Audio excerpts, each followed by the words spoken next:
السلام علیکم جی، میں ہوں ماہنور فیاض. آپ دیکھ رہے ہیں انسائیڈ پاکستان. آج ہمارے ساتھ موجود ہیں ملک عامر علی، جو کہ تحریک انصاف کے سینئر رہنما ہیں اور UC سوہان کے سابق چیئرمین بھی رہے ہیں. آج ہم ان سے گفتگو کرتے ہیں اور جانتے ہیں کہ عمران خان سے اتنے خلوص اور محبت کی آخر کیا وجہ ہے. السلام علیکم سر. وعلیکم السلام. Thank you. کیسے ہیں آپ؟ بالکل خیریت میں. آپ سنائیں، آپ ٹھیک ہیں؟ الحمدللہ. اچھا سر، یہ بتائیں کہ 70 کروڑ UC سوہان پہ لگایا اور آپ کے کہنے پہ عمران خان نے وزٹ بھی کیا، اس کے پیچھے کیا وجہ ہے؟ بیسیکلی جب ہم 2015 میں بلدیات کا الیکشن آیا اور خان صاحب تمام اسلام آباد کو وزٹ کر رہے تھے، تو یونی کونسل سوان ایک ایسی یونی کونسل تھی جس میں مائنورٹیز یا مسلم کمیونٹی ایسے حالات میں رہ رہی تھی کہ وہاں پہ لوگوں کا چلنا پھرنا محال تھا. کوئی سیوریج کا نظام نہیں تھا، اسٹریٹس بالکل فارغ تھیں. کوئی BHU جو تھا وہاں پہ گدھے باندھے ہوئے تھے. اگر جو اسکول ہیں ہمارے تو وہ 18 سمتھنگ میں جب یہ ہمارے FD کے اسکول بنے تو ان میں ابھی تک پرائمری تک کے تھے، مڈل بھی نہیں ہوئے تھے. تو خان صاحب نے جب وزٹ کیا تو اس میں ہم نے ان کو تمام چیزیں بتائیں اور ہمارے MNAs تھے علی نواز اوان صاحب، ان کو ہم نے جب ساری چیزیں تو خان صاحب نے اسپیشل انٹرسٹ شو کیا کہ مجھے ایسے علاقے میں لے کے جاؤ جہاں پہ زیادہ پسا ہوا طبقہ رہ رہا ہے اور وہ لوگ جن کا جینا محال ہے یا مشکل ہے. تو ہمارا ایک نعرہ تھا، آپ کو یاد ہو، اسلام آباد 2 نہیں 1 اسلام آباد کا. تو 2 نہیں 1 اسلام آباد کے اس نعرے پہ خان صاحب نے جو پہلا وزٹ کیا، ہمارا بالکل ولیج جو ہے I-8 کے ساتھ ہے، نیکسٹ فرسٹ ولیج آف اسلام آباد ہے ایکسپریس وے.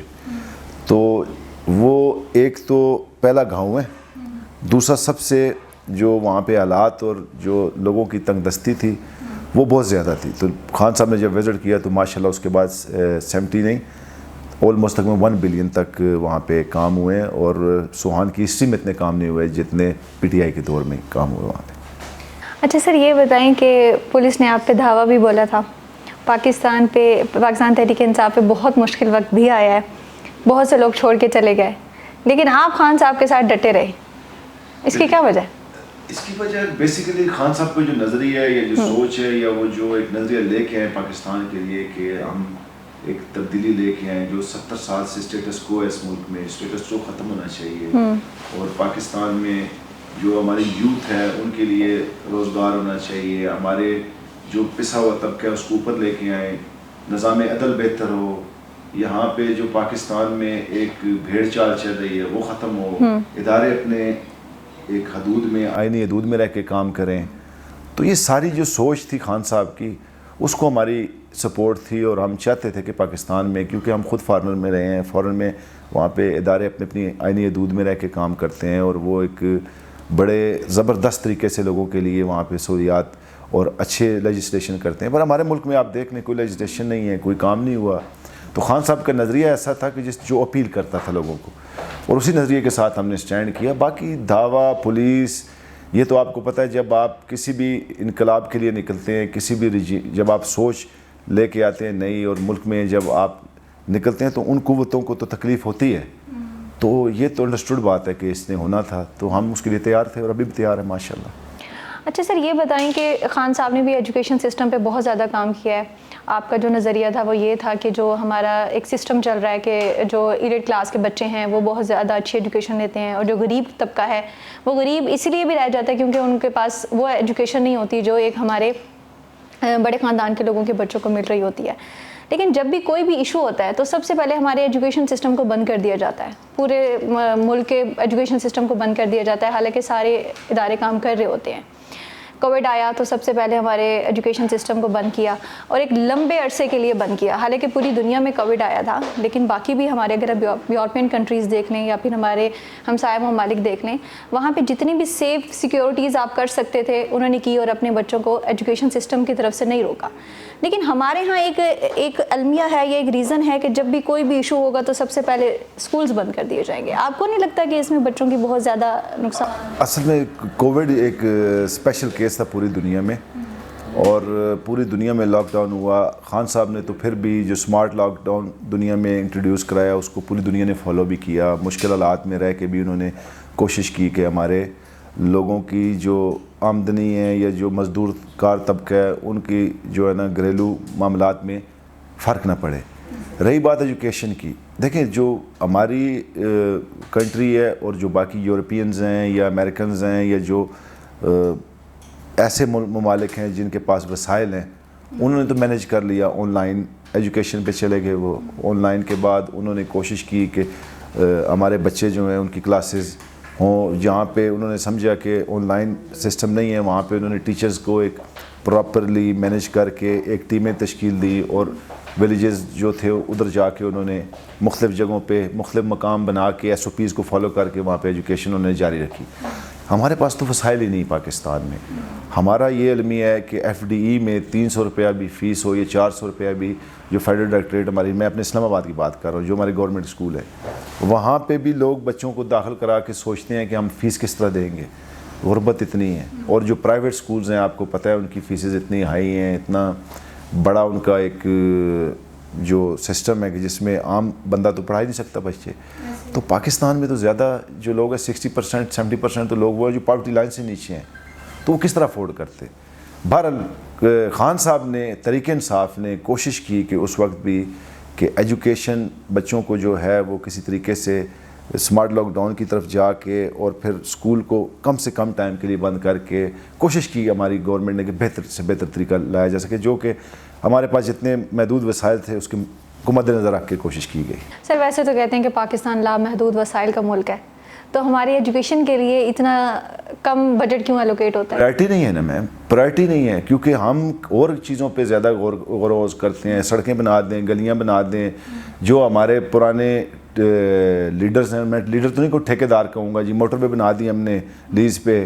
جو ہمارے پرانے لیڈرز ہیں جو ٹھیکیدار بن کے جی انہوں نے کہا جی کہ موٹر وے بڑی ضروری ہے ہمارے لیے، کیا کہتے ہیں اس کو، کمپنیز بنانا بڑی ضروری ہے، یا ان کے جو ایک ذاتی جہاں سے وہ پیسے کما سکتے تھے یا کھا سکتے تھے ان چیزوں کو انہوں نے پرائرٹی دی. بیسیکلی تو دنیا میں جتنی کنٹریز ہیں اگر آپ دیکھیں تو انہوں نے ہمیشہ پرائرٹی ایجوکیشن کی دی ہے. جب آپ کے بچوں کو ایجوکیشن ملے گی تو ملک آٹومیٹکلی ٹھیک ہونا شروع ہو جائے گا. اور لیڈر وہ نہیں ہوتا کہ جو ایک محدود سوچ کا عمل، لیڈر وہ ہوتا ہے جو انسان کی اپنی عوام کی سوچ چینج کرتا ہے. لیڈرشپ ملی نہیں پاکستان کو. فرسٹ ٹائم ایور ہوا ہے کہ کوئی لیڈر آیا پاکستان میں جس نے لوگوں کی سوچ چینج کی، جس نے تبدیلی کا نعرہ لگایا، جس نے ایجوکیشن کو پرائرٹی دی، جس نے انصاف کو پرائرٹی دی، جس نے، آپ کو یاد ہوگا کہ کووڈ ہوئی تو 12,000 روپیہ دنیا کا سب سے بڑا پروگرام انٹروڈیوس ہوا اور ٹرانسپیرنٹ پروگرام ہوا، اور لوگوں کو گھروں میں جو ہے جا کے 12,000 روپیہ ایک سائنٹیفک طریقے سے انہوں نے کر کے دیے. اور اس کے بعد جو احساس پروگرام دیا تاکہ غریب لوگوں کو ملے.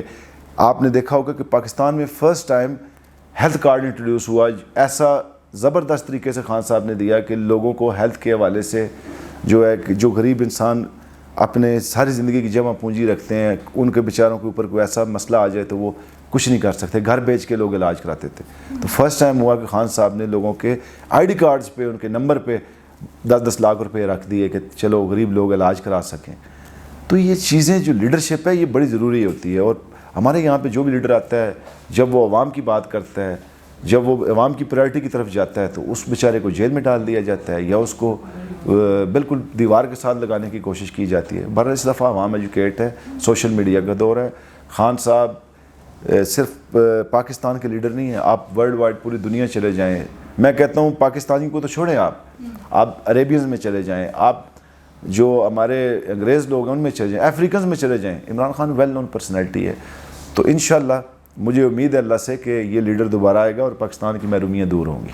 اچھا سر، اگر آپ کے خیال میں عمران خان صاحب واپس آ جاتے ہیں، آ بھی جاتے ہیں، اللہ کرے واپس آ بھی جائیں، تو آپ کو کیا لگتا ہے کہ آپ کے پاس ایسے اقدامات یا ایسے سٹیپس ہیں کہ آپ ایجوکیشن سسٹم میں یا پاکستان کا کون سا ایسا ایریا ہے جن کے لیے آپ نے کوئی خاص سٹیپس کیے ہوں اور وہ آپ انٹروڈیوس کرا کے پاکستان میں ایک انقلاب لا سکتے ہیں؟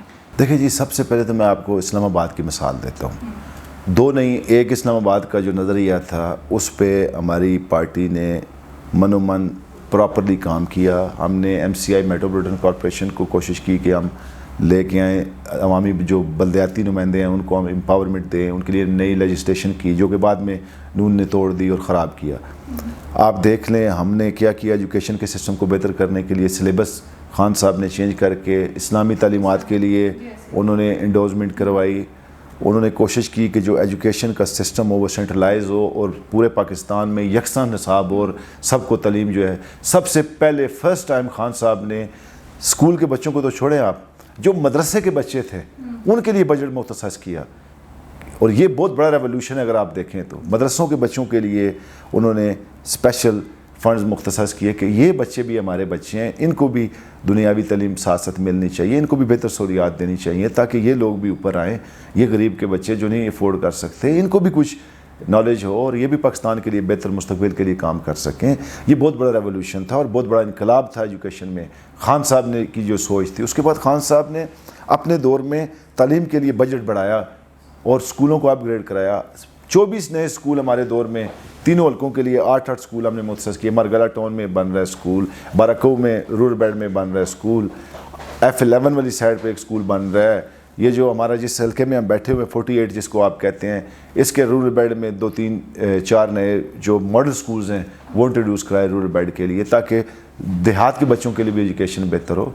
تو تحریک انصاف کا تو یہی موٹو تھا کہ کسی طریقے سے ہم ایجوکیشن کو بہتر کریں, ہیلتھ کو بہتر کریں, اداروں کو مضبوط کریں. پولیس میں انٹرفیئرنس آپ نے دیکھی ہوگی اس دور میں ختم ہو گئی تھی. جو اپنے آپ کو کہتے تھے کہ جی میں چیئرمین ہوں یا میں MNA ہوں یا میں کوئی کھڑپینچ ہوں علاقے کا, وہ ڈر گئے تھے کہ یار ابھی تو جو تھانہ پولیس ہے وہاں پہ تو میرٹ پہ کام ہونا شروع ہو گیا.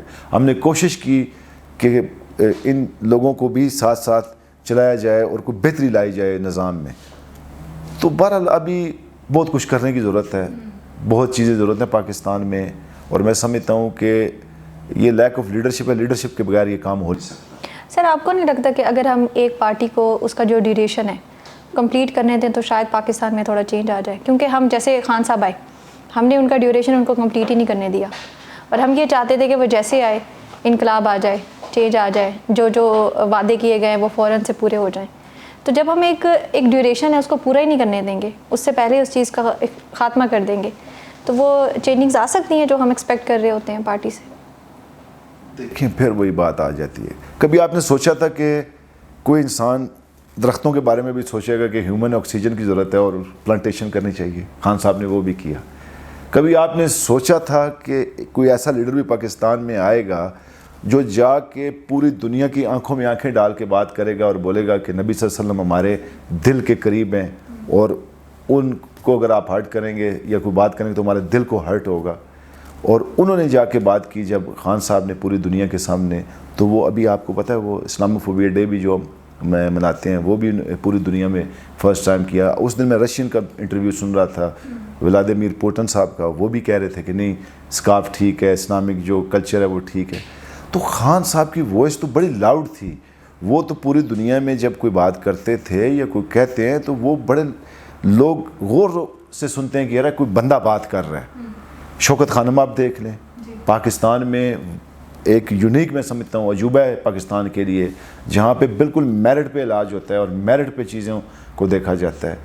اور اس طرح کی بہت سی چیزیں تھی خان صاحب نے جو کی. اور اگر خان صاحب کو ٹائم ملتا ہے, جیسے آپ بات کر رہی ہیں 5 سال کے لیے, 5 سال تو بہت ضروری ہے کہ کوئی بھی گورنمنٹ ہو اس کو 5 سال دینے چاہیے. پر بدقسمتی ہے 70 سالوں سے دیکھ لیں, ایک صرف میری نظر میں پیپلز پارٹی نے 5 سال پورے کیے ہیں, اس میں بھی جو پی ایم ہے وہ چینج ہوا. پرویز مشرف صاحب کو لایا گیا جب یوسف رضا گیلانی صاحب کو اتارا گیا, اور جب دوبارہ میاں صاحب کی گورنمنٹ آئی وہ بھی نہیں پورے کر سکے 5 سال. شاید خاقان عباس صاحب آ گئے. اب اگر آپ آ جائیں خان صاحب کے دور میں تو ہمیں بھی 3 سال بمشکل پورے کرنے دیے گئے اور ہماری گورنمنٹ کرا دی گئی. حالانکہ پاکستان کی GDP گروتھ 6.1 پہ چلی گئی تھی, کووڈ کے ہونے کے باوجود بھی چیزیں مینیج ہونا شروع ہو گئی تھی. پاکستان میں جو ہمارا GDP ہے وہ بڑھنا شروع ہو گئی تھی. ہماری فورن ریمیٹنس 14 بلین روپیز تک پہنچ گئے تھے. 14 بلین روپیز موجود تھے ریزرو جو فورن ریمیٹنس تھے. تو جیسے خان صاحب کو چینج کیا, خان صاحب نے شوکت ترین صاحب کو بھیجا, وہ گئے وہاں پہ, انہوں نے باقاعدہ اسٹیبلشمنٹ کو بتایا کہ اگر آپ رجیم چینج کریں گے تو اس کے نتائج بہت برے ہوں گے اور پاکستان بالکل ایک دم فال کر جائے گا. سر عمران خان سے کیا ڈر تھا آخر ایسا؟ دیکھیں نا, ڈر بیسیکلی انسیکیور ہیں ہماری یہاں پہ ادارے بھی انسیکیور ہیں, ہماری جو شرافیہ بھی ہے وہ کبھی بھی نہیں چاہتے کہ کوئی ایسا بندہ جو پاکستان میں عوام کی بات کرے, جو عام لوگوں کی بات کرے, جو غریب کی بات کرے, جو ریڑھی والے کی بات کرے, جو چھابڑی والے کی بات کرے, جو ایک غریب کے لیے بنا دے, وہ جو کھانے کے لیے پناہ گاہیں بنا دے, ایسے لوگوں کو وہ نہیں برداشت کرتے. وہ محلات کو پسند کرتے ہیں, وہ پسند کرتے ہیں کہ بندہ بہت بڑا ہے تو وہ جی بہت اچھا ہوگا. خان صاحب تو عوامی لیڈر تھے, تو عوامی لیڈر سے ڈرتے ہیں یہ لوگ, سمپل. تو آپ کو کیا لگتا ہے خان صاحب کب تک واپس آ جائیں گے؟ دیکھیں جو لوگ, یہ تاریخ گواہ اس چیز کی کہ جو لوگ اللہ کے مخلوق کی بات کرتے ہیں, آپ ان کو کتنا بھی دبا دیں, ایک دن انہوں نے اوپر آنا ہی ہوتا ہے. اور ابھی آپ کے سامنے یہ 8 فروری کو لوگوں نے پورے پاکستان کی اشرافیہ کے منہ کے اوپر تماچا مارا ہے, اور رکھ کے مارا ہے تماچا. سب کو پتہ چل گیا کون مقبول ہے. تو اس سے بڑا جواب کے بارے میں کیا کہیں گے؟ نو میں ایک پراپر پروپیگنڈا تھا, پراپرلی بالکل جس کو نہیں کہتے ساجی سمجھی بوجھی ایک سازش تھی. میں خود روڈ پہ تھا, ہم نے تو ایک پتھر بھی نہیں گرایا, ہم نے تو نہ کسی جگہ پہ. یہ سرکاری املاک کس کی, ہماری ہے نا, تو ہم کیوں نقصان پہنچائیں گے ان کو؟ ہم میں سے تو کسی نے کوئی بات نہیں کی. ہم نے تو الٹا پرامن رہ کے جہاں پہ ہم پروٹیسٹ کر رہے تھے, وہ ہمارا رائٹ ہے, ہم نے پراپرلی سکون سے بیٹھ کے کیا. حالانکہ بیچ میں کچھ ایسے لوگ تھے جو انتشار پھیلانا چاہتے تھے, ہم نے ان کو روکا, اور یہ اللہ گواہ ہم نے روکا ان کو. ہم میں سے تو کسی نے کوئی ایسی بات نہیں کی. باقی کسی جگہ پہ ہوا ہے, میں سمجھتا ہوں کہ جو ایک مسٹیک ہوئی ہے وہ تھے شہداء. کیونکہ اللہ پاک قرآن میں فرماتے ہیں کہ شہداء کے رتبے کا آپ کو نہیں پتہ, ان کے مرتبے اور رتبے کو میں جانتا ہوں, وہ زندہ ہیں, وہ مرتے نہیں ہیں. ایک مجھے جو ذاتی طور پہ دلی دکھ ہوا ہے وہ یہی ہے کہ شہداء کے جو مونومنٹس تھے یا جو سمبل تھے ان کے, وہ جو گرائے گئے, عوام جب گئی وہاں پہ, اور وہ اب سمجھ سے باہر ہے کہ انہوں نے گرائے یا کسی نے گروائے. وہ میں نے آپ کو پہلے بتا دیا, یہ بہت بڑی سازش ہے اور میری سمجھ سے باہر ہے, بلکہ پوری پاکستان اس کو انڈرسٹینڈ کر گئی ہے. اسی لیے تو میں نے پہلے بولا ہے کہ 8 فروری 9 فروری کو پہلے ہی غائب کر چکی ہے.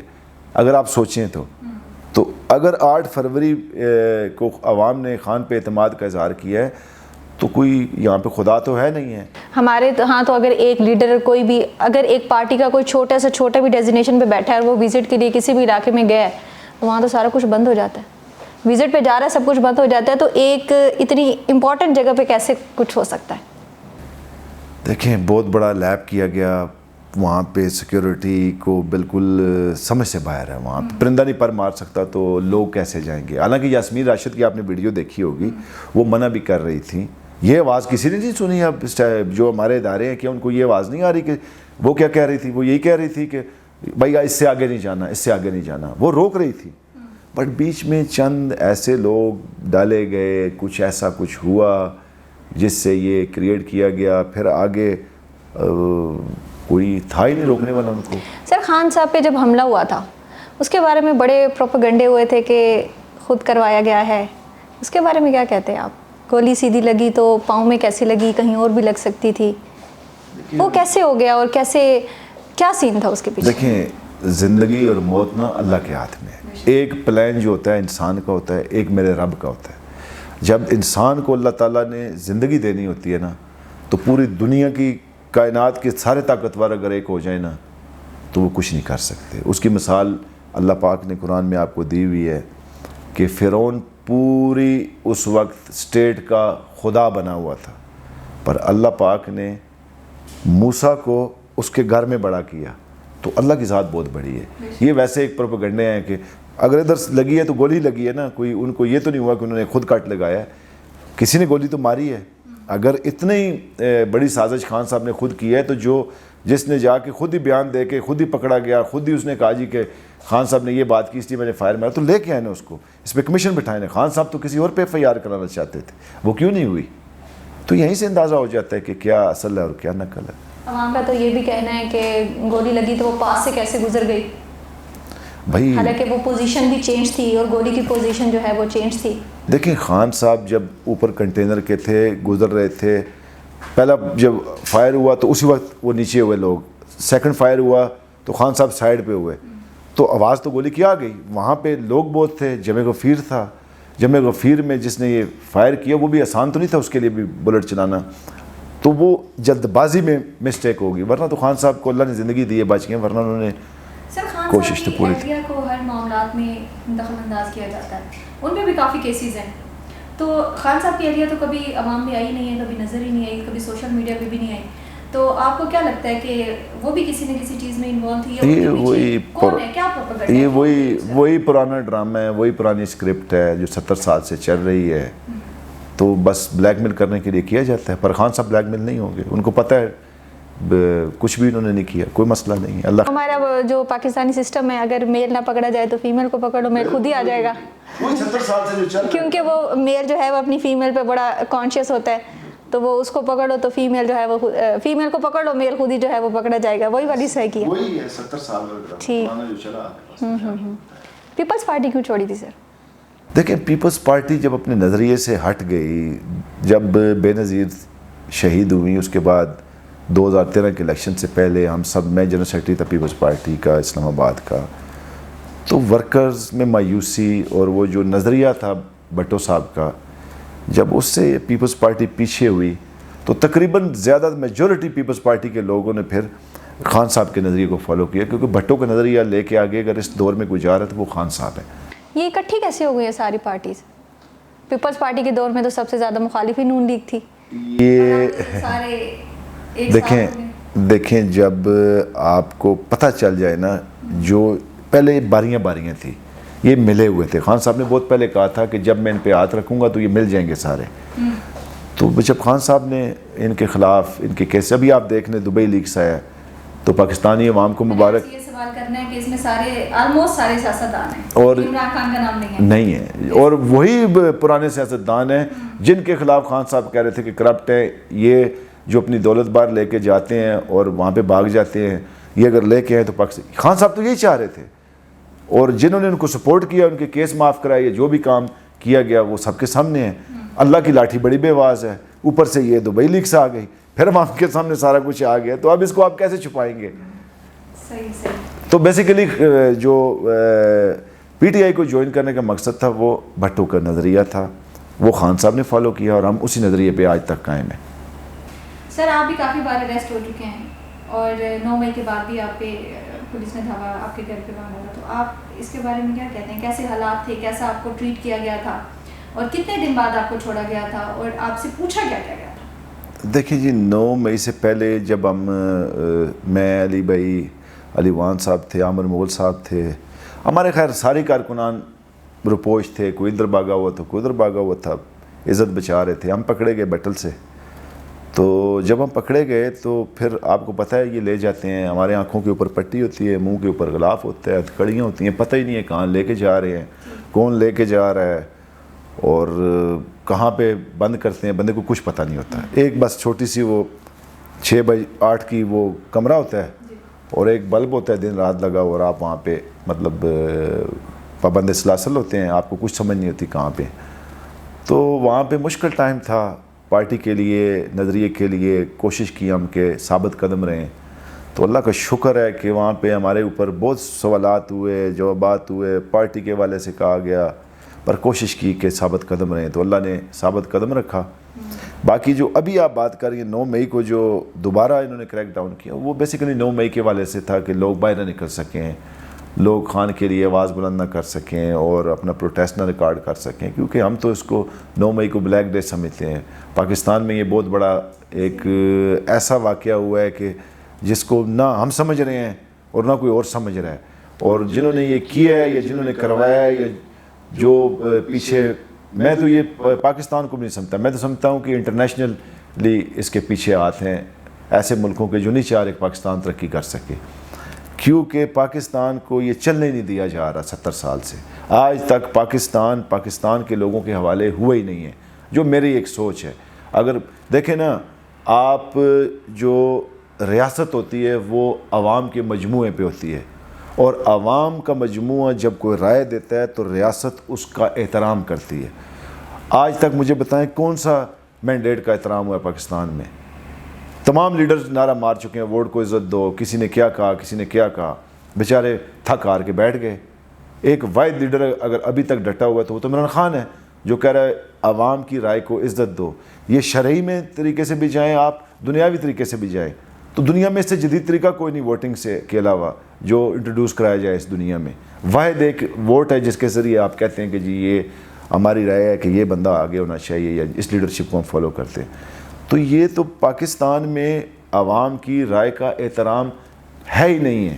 سر آدھی سے زیادہ عوام کو پہلے سے ہی پتا تھا کہ نون لیگ آئے گی, لیکن ان کو یہ بھی پتا تھا کہ ہم نے ووٹ عمران خان کو دینا ہے اور آئے گی بھی نون لیگ. یہ جمہوری نظام اس کو کہتے ہیں کوالٹی آف لیڈرشپ.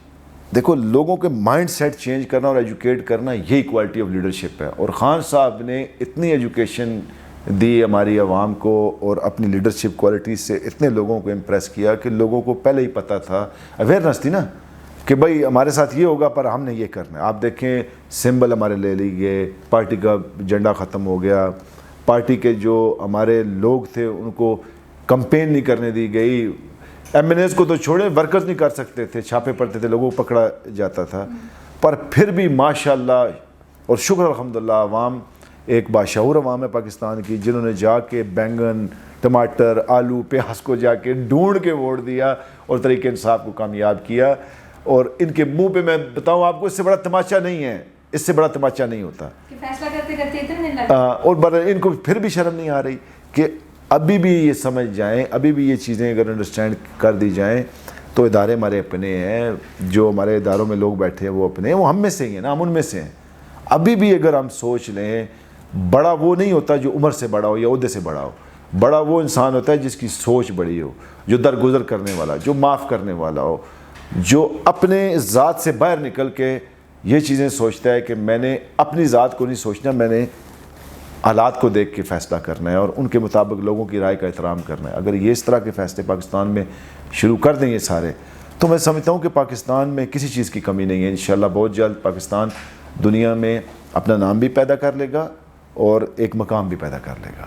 تو پاکستان زندہ باد جی. شکریہ, تھینک یو ویری مچ آپ لوگوں کا کہ آپ لوگوں نے مجھے بلایا اور اتنا زبردست انٹرویو لیا آپ نے. بہت شکریہ آپ کا. میں سر آپ کا بہت بہت شکریہ, آپ نے اتنا قیمتی وقت ہمارے لیے نکالا ہے, اور اگر آپ کوئی میسیج دینا چاہیں تو آپ دے سکتے ہیں ہماری عوام کو. بس یہی ہے کہ ہم جس سفر پہ نکلے ہیں, مشکل سفر ہے, میں سمجھ سکتا ہوں کہ اس میں بڑی ایک جو ہے نا ہارڈ ٹائم ہے.